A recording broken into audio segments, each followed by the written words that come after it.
Niko, emang bener ya? Bener apaan lagi nih? Itu dok, netizen ada yang bilang katanya susah hamil kalau lemah dok. Apanya yang lemah? Rahimnya dok, emang ada gitu dok rahim lemah? Oh, inkompetensi serviks kali ya maksudnya. Kita bahas yuk.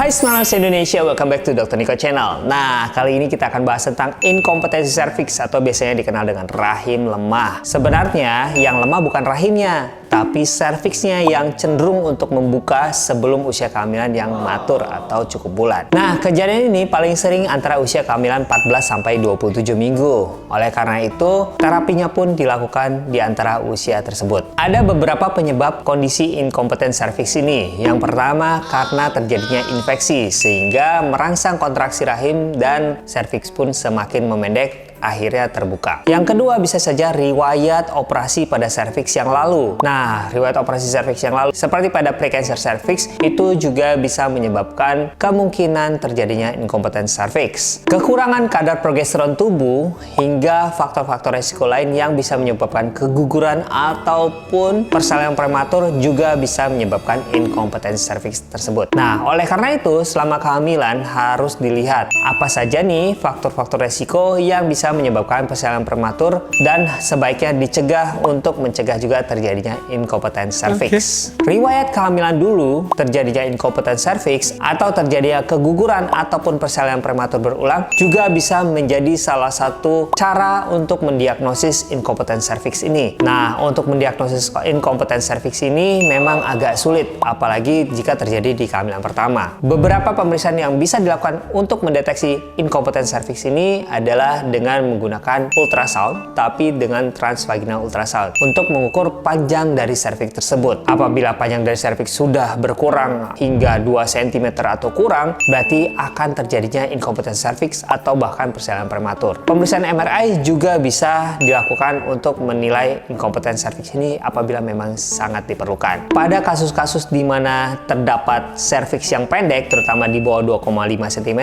juga sangat beresiko terjadinya inkompetensi serviks tersebut dan terjadinya persalinan prematur. Pada kasus-kasus ini bisa dilakukan beberapa terapi seperti Cerclage atau penjahitan serviks. Pada operasi Cerclage ini atau penjahitan mulut rahim sebaiknya tidak dilakukan pada pembukaan yang sudah lebih dari 3 cm dan angka keberhasilannya akan lebih tinggi apabila dilakukan pada serviks dengan panjang masih minimal 2 cm.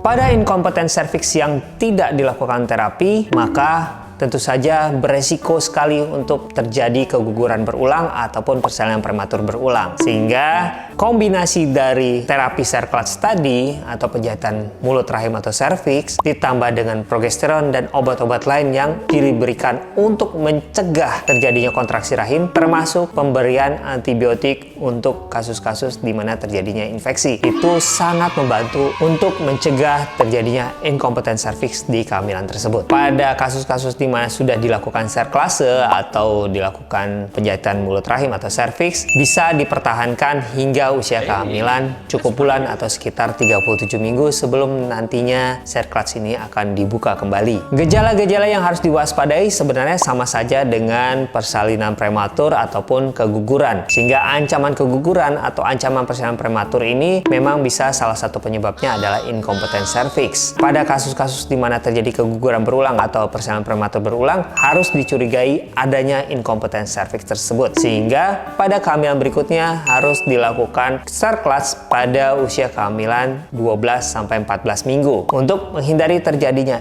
inkompetensi serviks di usia kehamilan 14-27 minggu tadi. Jadi nggak perlu khawatir ya, tetap bisa hamil dengan kondisi inkompetensi serviks, tetapi harus dilakukan terapi seperti Cerclage tadi. Jadi gitu deh, nggak perlu khawatir ya, Smart Moms juga. Pahamkan?